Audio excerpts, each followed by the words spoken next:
Good morning. नमस्कार मित्रांनो. मी आज असा प्रश्न विचारणार नाही आपण कसे आहात, कारण मला माहिती आहे, मला कल्पना आहे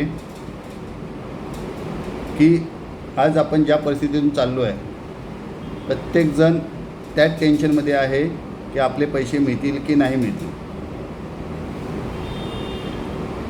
मित्रांनो, तुम्ही ज्या टेन्शनमध्ये आहात त्याच्या 10 पटीने मी टेन्शनमध्ये आहे, हे तुम्हालाही कल्पना आहे. पण नुसतं टेन्शन घेऊन, फक्त टेन्शन घेऊन प्रॉब्लेम सॉल्व्ह होतात का, हा माझा पहिला प्रश्न आहे. दुसरी गोष्ट, जर आपल्याला टेन्शन येत असेल तर आपण ह्या टेन्शन होणाऱ्या गोष्टी करायच्याच का.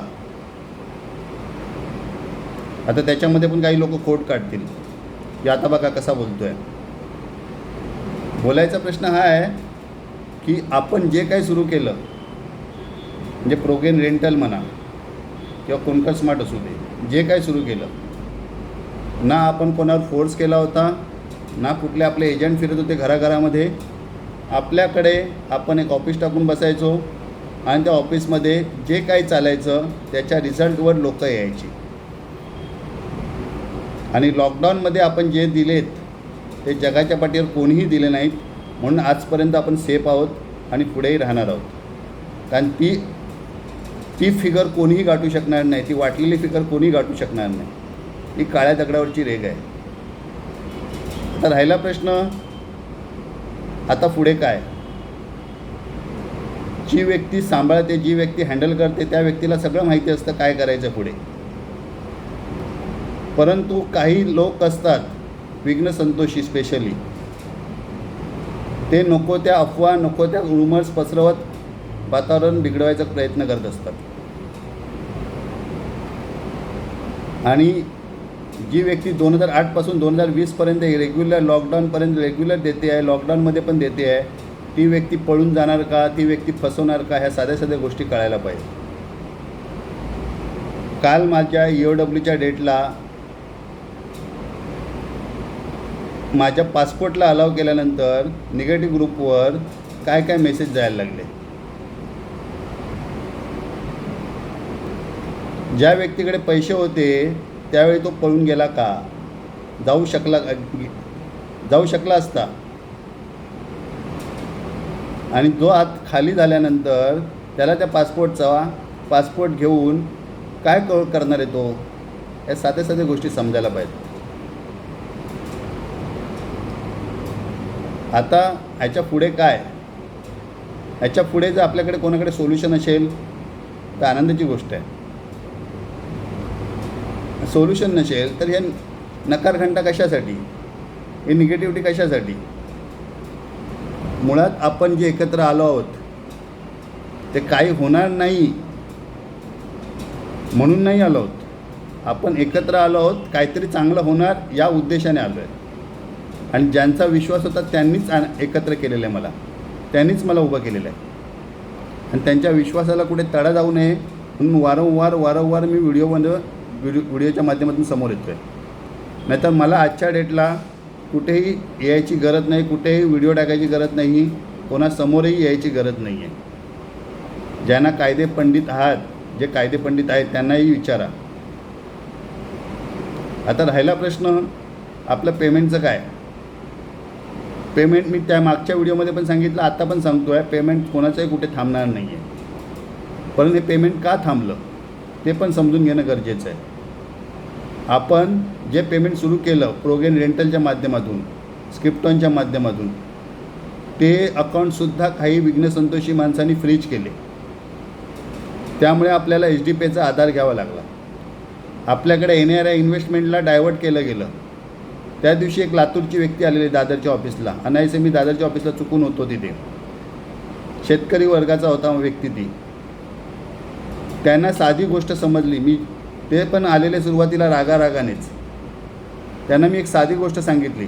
आमच्या शेतामध्ये येणारं पाणी एका माणसाने डायव्हर्ट केलं.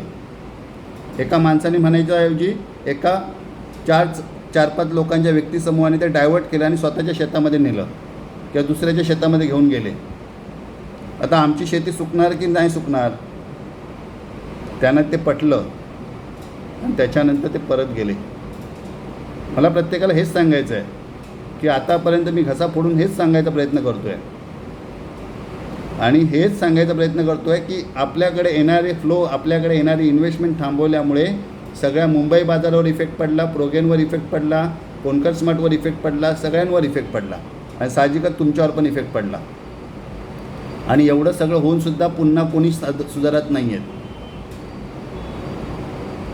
आज आपण जे काय करतो आहे ते जगाच्या पाठीवर कोणीही करू शकत नाही. ही काळ्या दगडावरची रेघ आहे आणि तोच कॉन्फिडन्स घेऊन आम्ही पुढे चाललो आहे. आता राहिला प्रश्न, आपण पेमेंटचं काय करायचं. पेमेंट, पहिली गोष्ट आपण घेतला आधार एच.डी.पेचा. एच.डी.पेचा आधार का घेतला हे प्रत्येकाला माहिती आहे. 1 वर्षापासून माझ्याकडे ऑप्शन होतं ते, पण तरीसुद्धा मी घेतलं नव्हतं. का नाही घेतलं? कारण आपल्याला आपल्या स्वतःवर कॉन्फिडन्स होता. दुसरी गोष्ट, एच.डी.पेचा आधार का घेतला? आपले बँकेचे अकाउंट फ्रीज करायला लागले म्हणून आपण एच.डी.पेचा आधार घेतला. आणि आपल्याकडे बँकेचे अकाउंट फ्रीज काय करतात की मेल गेला की लगेच बँकेचे अकाउंट फ्रीज, हा प्रकार चालला आहे. चौकशी करत नाहीत, काही नाही करत, डायरेक्ट अकाउंट फ्रीज. आज बँकेचे अकाउंट जर आपले फ्रीज झाले नसते तर आपलं प्रोगेनमधूनच पेमेंट चालू राहिलं असतं. तिसरी गोष्ट, आपलं एच.डी.पेचा आधार घेतल्यानंतर ते लोक बँकिंग सेक्टरमध्ये जात आहेत. आता बँकिंग सेक्टरमध्ये जात असल्यामुळे त्यांना सगळ्या नॉर्म्स अँड कंडिशन, सगळ्या फॉर्मॅलिटीज करेपर्यंत थोडा वेळ लागणार की नाही लागणार, त्या परिस्थितीत त्यांना पेमेंट करायचं आहे. आणि त्यांच्याकडे 15 लाख लोकांचं नेटवर्क आहे आणि त्यांच्यासमोर आपण एका तिळा एवढे पण नाही आहोत.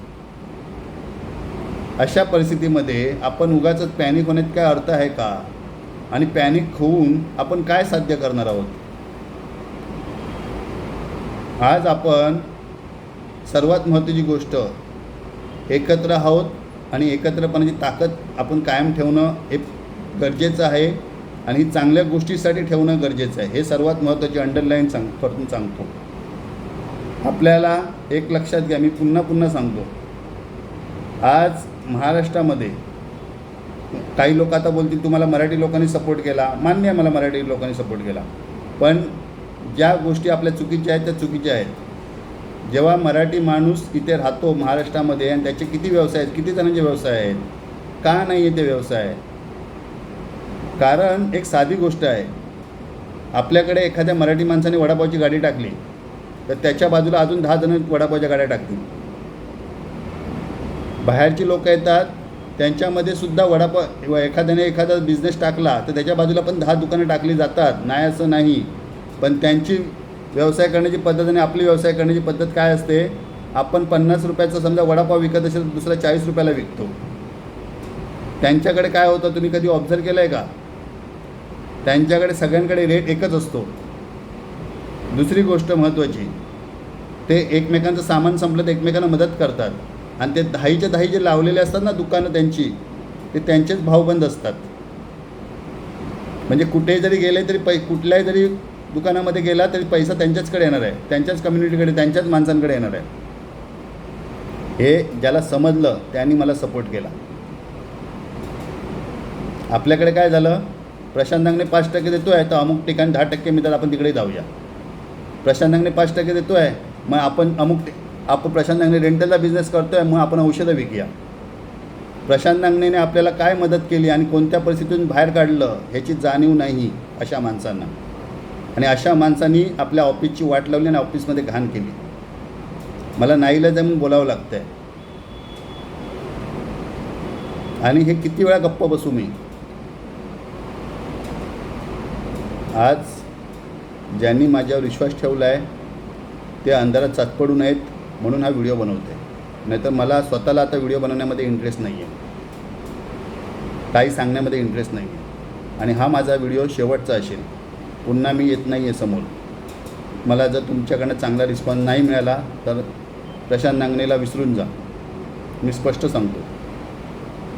कारण प्रत्येक गोष्टीला लिमिट असतं. आज जर कुठेही जरी तुम्ही गेलात, या थैत्याटमधून तुम्ही काय निष्पन्न करणार आहात? ज्याने 1 लाखाचे 4 लाख नेलेत ना, त्याला हिसाब किताब द्यावा लागणार आहे.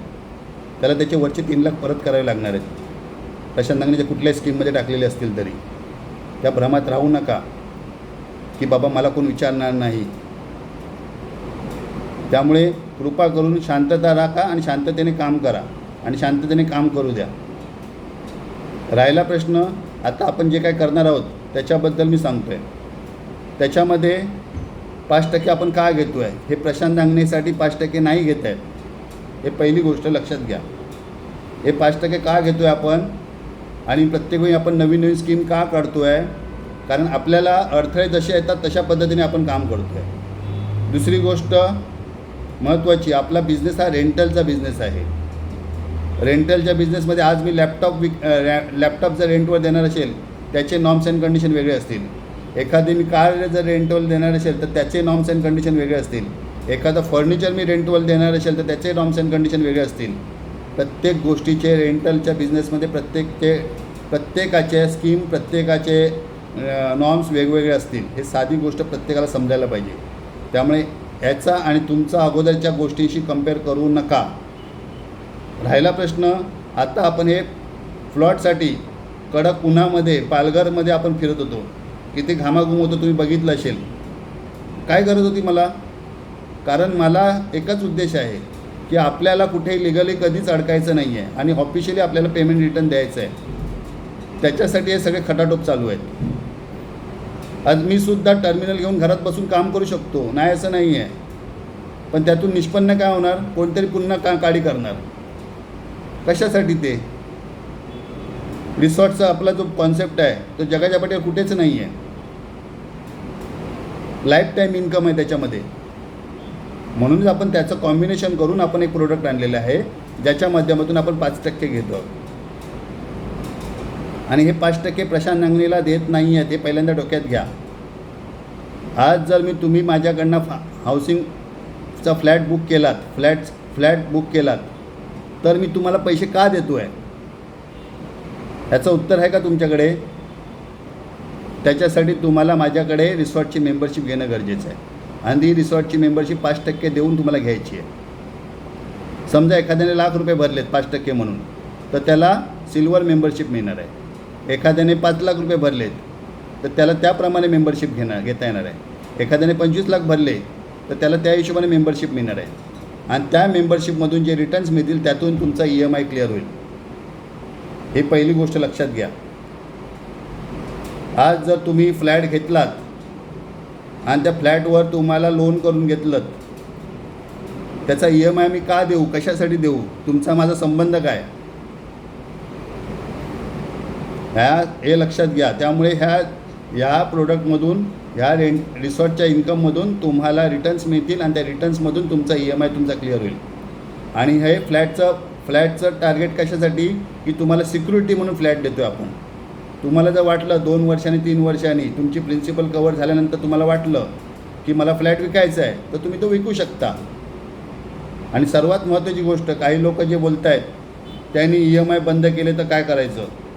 EMI मी का बंद करणार आणि EMI मी बंद करणार की तुम्ही बंद करणार, कारण पेमेंट मी तुमच्या अकाउंटमध्ये ट्रान्सफर करणार आहे. कारण जे रेंटल इन्कम येणार आहे रिसॉर्ट्समधून ते तुम्हाला मी देणार आहे आणि त्यातून तुम्ही EMI भरणार आहात. आणि तुम्ही माझ्याकडे 5% भरलेले आहेत, त्यामुळे मी बांधील आहे की मला तुम्हाला रेंटल इन्कम देणं बांधील आहे. माझ्या नॉर्म्स अँड कंडिशनमध्ये, माझ्या टर्म्स अँड कंडिशनमध्ये, माझ्या वेबसाईटमध्ये सगळं मेन्शन केलेलं आहे. त्यामुळे फसवण्याचा उद्देश येतो कुठे,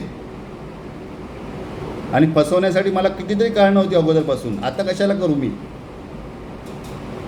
त्यामुळे आत्ता जो माझा उद्देश आहे सध्याच्या काळामध्ये फक्त लायबिलिटीमधून बाहेर पडण्याचा उद्देश आहे. आणि त्याच्यामध्ये सुद्धा माझा अजून एक उद्देश आहे की एकाचे 4 जणांनी घेतले आहेत त्याला पण कुठे धक्का लागायला नको, त्याला पण कुठे इन्क्वायरीला यावं लागतं कामा नये. हा माझा मूळ उद्देश आहे. कारण जर फालतूगिरी केली तर त्यांना पण यावं लागणार, त्यांना पण द्यावे लागणार त्यांच्या खिशातले घेतलेले पैसे परत. हा साधा सिंपल गोष्ट आहे. त्यामुळे असं जर कोणाला वाटत असेल मी काडी लावली तर मला काय होणार नाही, हे चुकीचं आहे. काडी लावणारा पण जळणार आहे आणि जे काडी लावून घेणार आहे तो पण जळणार आहे. त्यामुळे काडी लावताना 1000 वेळा विचार करा जे काय करता येते. बालिशपणा सोडून द्या प्रत्येकाने. स्पेशली विघ्नसंतोषी माणसानं सांगतो आहे. आज जगाच्या पाठीवर असा एखादी व्यक्ती दाखवा की अशा परिस्थितीत उभी राहिली आहे, मी सांगेन ते हरायला तयार आहे. माझ्याकडे काही हरायला नसलं तर तुमच्याकडे तुमची गुलामी करायला तयार आहे. एक व्यक्ती दाखवा, एक. आणि नसेल ना तर शांत बसा. बोलायला प्रत्येकाला येतं, पण उगाचं तोंड उघडलं म्हणून झालं नाही. आणि सर्वात महत्त्वाची गोष्ट, ह्या 5%मधनं तुम्हाला जे रेंटल इन्कम येणार आहे त्या रेंटल इन्कममधनं तुमचा EMI भरला जाणार आहे. आणि हे आता सध्या आपल्याला पालघरचं ऑप्शन मिळालेलं आहे. आणि त्याच्यासाठी तुमच्याकडनं आपल्याला तुमचा सिबिल स्कोअर चांगला असणं गरजेचं आहे. आणि हा सिबिल स्कोअर चांगला असेल तरच तुमचा लोन होणार आहे. आता काही जणं बोलतील मग सिबिल स्कोअर चांगला नसेल तर आमचं काय. तर सिबिल स्कोअर जर चांगला नसेल तरीसुद्धा तुमचं रिसॉर्टच्या मेंबरशिपच्या माध्यमातून तुमचं रेंटल इन्कम चालू राहणार आहे. आणि ते रेंटल इन्कम काय आहे ते तुम्हाला वारंवार मी सांगितलेलं आहे, त्यामुळे पुन्हा पुन्हा सांगायची गरज नाही आहे. दुसरी गोष्ट, तरीसुद्धा आता समजा काही जण पुन्हा चुकीचे प्रचार करतील. ज्यांचा सिबिल रिपोर्ट चांगला आहे त्यांना लोनचा EMI चालू होणार, त्याच्या एक्स्ट्रा काही मिळणार नाही हे स्पष्ट सांगतो. आणि ज्या दिवशी त्यांना वाटेल की मला त्याच्यातून बाहेर पडायचं, त्यांची प्रिन्सिपल रिफंड होईपर्यंत तो EMI माझ्याकडून जाणार. ज्या दिवशी त्यांचा प्रिन्सिपल रिकवर झालं त्याच्यानंतर आम्ही बायबॅकची ऑफर पण दिलेली आहे. आम्ही पुन्हा तो फ्लॅट विकत घ्यायला पण तयार आहोत, कारण आपल्याकडे टाकणारे पण तयार आहेत तेवढेच आहेत आणि घेणारे पण तेवढेच आहेत. आणि आपण हा फ्लॅट फक्त श्युरिटी आणि सिक्युरिटी म्हणून वापरतो आहे. दुसरी गोष्ट महत्त्वाची, ज्यांनी ऑलरेडी भरलेले आहेत वेगवेगळ्या प्लॅनमध्ये त्यांना फक्त सिबिल रिपोर्टसाठी त्यांचे डॉक्युमेंट देणं गरजेचं आहे. त्यांच्याकडनं आपल्याला 1 रुपयाची गरज नाही. ज्यांनी आपल्याला 395, 78 अशा स्कीममध्ये टाकलेले आहेत तर त्यांना तिथे फ्लॅट बुकिंगसाठी फक्त काही द्यायची गरज नाही, कारण त्यांच्याकडनं फक्त सिबिल रिपोर्ट चांगला येणं गरजेचं आहे. त्यांचा सिबिल रिपोर्ट चांगला नाही आला तर आम्ही काही करू शकणार नाही. तिसरी गोष्ट, जे 100 रुपये HD भरलेले आहेत आणि त्या HDमधून ज्यांना काहीच मिळालेलं नाही आहे तो पण हिसाब किताब होणार. आणि त्यांना जर पुन्हा प्रोगेनमधून पेमेंट हवं असेल तर त्यांना 5% भरणं कंपल्सरी आहे. त्या 5%मध्ये त्यांचे 100 रुपये मायनस होतील. म्हणजे समजा एखाद्याचे 5% म्हणून 5,000 रुपये असतील तर त्याला 4,900 भरायचे आहेत प्रोगेन रेंटलमध्ये. आणि त्यातून त्याला दर महिन्याला 5% चालू होतील. आता 5% चालू करतो आपण फक्त लायबिलिटी पूर्ण होईपर्यंत. त्याच्यानंतर कंटिन्यू करायचं की नाही करायचं हा तुमचा लुकआउट आहे. आणि तो पण इमिजिएट पुढच्या महिन्यापासून आपण 5% चालू करत आहोत. आता पुन्हा क्लिअर करतो, आपल्याकडे 3 प्रकारचे कस्टमर आहेत. ज्यांनी 100 रुपये HD भरले त्या लोकांना जेवढी अमाऊंट भरलेली असेल ती मायनस होऊन उरलेली अमाऊंट 5% म्हणून भरायची आहे. आपल्या meradesh.com या साईटमध्ये जाऊन लॉग इन करायचं आहे, रजिस्ट्रेशन करायचं आहे. त्या व्यक्तींना त्यांचे 5% पुढच्या महिन्यापासून चालू होतील, पहिली गोष्ट. आणि ते पण बँकेच्या अकाउंटमधून चालू होतील. दुसरी गोष्ट, ज्यांना काही मिळालेलं आहे ती अमाऊंटसुद्धा मायनस होईल. काही लोकांना गेलेले पण आहे 2,000 रुपये प्रमाणे, त्यामुळे ते मायनस होतील. दुसरी गोष्ट, ज्यांनी 79, 395 या पद्धतीने भरलेले होते त्यांना 1ही रुपया द्यायची गरज नाही. ती त्यांची 5% म्हणून ॲडजस्ट होईल. परंतु त्यांचा सिबिल रिपोर्ट चांगला असणं आवश्यक आहे, तरच त्यांचा लोन होईल आणि त्या लोनचा EMI आमच्याकडून जाईल. आणि ही 5% अमाऊंट त्याच्यामधूनच पकडली जाईल. 79 किंवा 395 जी काय असेल ती 5% पकडली जाईल. त्याच्यापेक्षा जास्त झाली तर ती त्यांना भरावी लागेल. क्लिअर? म्हणजे समजा 19 लाखाचा फ्लॅट असेल, 20 लाखाचा फ्लॅट असेल, आपण राऊंड फिगर घेऊया, 20 लाखाचा फ्लॅट असेल आणि त्याचे 5% म्हणजे 1 लाख होतात. आणि त्यांनी ऑलरेडी 78 भरलेले असतील तर 1 लाखामधले 78 मायनस होऊन उरलेले अमाऊंट त्याला द्यावी लागेल. सिम्पल. तिसरी गोष्ट, ज्यांनी काहीच नाही भरलेत आतापर्यंत ज्यांनी 15% भरून HD टाकले वगैरे सगळं झालं. ज्यांनी काहीच नाही भरलेत, 15% पण नाही भरलेत, काहीच नाही भरलेत आणि त्यांना इथे यायचं आहे, त्यांना याच्या पुढे फक्त 5% भरायचे आहेत. आणि त्या 5% समोर पुढच्या महिन्यातून त्यांना 5% चालू होतील, त्यांचा EMI चालू होईल. 5% नाही, सॉरी, EMI चालू होईल. फ्लॅटचं ऑप्शन सगळ्यांसाठी आहे आणि फ्लॅटचं ऑप्शन आत्ताच्या डेटला पालघरला फक्त 80 फ्लॅट अवेलेबल आहेत. म्हणजे मी ज्या दिवशी व्हिजिट दिली त्या दिवशी 80 फ्लॅट होते. त्याच्यानंतर आता किती राहिलेत मला कल्पना नाही. ते मी आतापर्यंत त्यांना पुन्हा कॉन्टॅक्ट करेन, पुन्हा विचारेन. राहिला प्रश्न साईट व्हिजिट शनिवार रविवारी एखाद्या दिवशी होईल. तुम्ही अगोदर आपल्या ऑफिसमध्ये कळवावी, म्हणजे तुम्हाला त्याप्रमाणे आपण साईट व्हिजिट देऊ. दुसरी महत्त्वाची गोष्ट, याच्या पुढे ज्यांना HDPAमध्ये कंटिन्यू राहायचं आहे त्यांना आपण अडवणार नाही आहोत, त्यांना त्या पद्धतीनेच पैसे मिळतील. ज्यांना HDPAचं ऑप्शन नको आहे त्यांच्यासाठी या सगळ्या गोष्टी मी सांगितलेल्या आहेत. दुसरी गोष्ट, आपल्याबरोबर कंटिन्यू करायचं आहे त्यांच्यासाठी सांगितलेलं आहे. तिसरी महत्त्वाची गोष्ट, जर मी आउट ऑफ इंडिया जर गेलो तर मी कधीच एकटा जाणार नाही, तुम्हाला घेऊन जाणार, हे लक्षात ठेवा. प्रशांत अंगणेला एकटं खायची सवय नाही आहे, हे कायमचं लक्षात ठेवा. आता राहिला प्रश्न, आपल्याला पुढे काय करायचं आहे. पुढे ज्या पद्धतीने तुम्हाला सांगितलं 5% जे भरायचे आहेत ते meradesh.com मध्ये भरायचे आहेत. त्याच्यामधून तुम्हाला दर महिन्याला 5% नाही, सॉरी, EMI तुमचा चालू होईल. आणि EMIचा आपण आधार का घेतो आहे, आपल्याला बँकेकडनं लोन मिळतं, हाऊसिंग लोन मिळू शकतं आणि त्या लोनवरचा EMI कंटिन्यू राहणार आहे. आता मला वाटतं ही माहिती तुम्हाला पुरेशी आहे. अजून समजा काही डाऊट्स असतील, आणि मी मगाशी सांगितल्याप्रमाणे एवढं सांगूनसुद्धा जर कोण निगेटिव्हिटी पसरवणार असेल तर मी पुन्हा व्हिडिओ टाकणार नाही.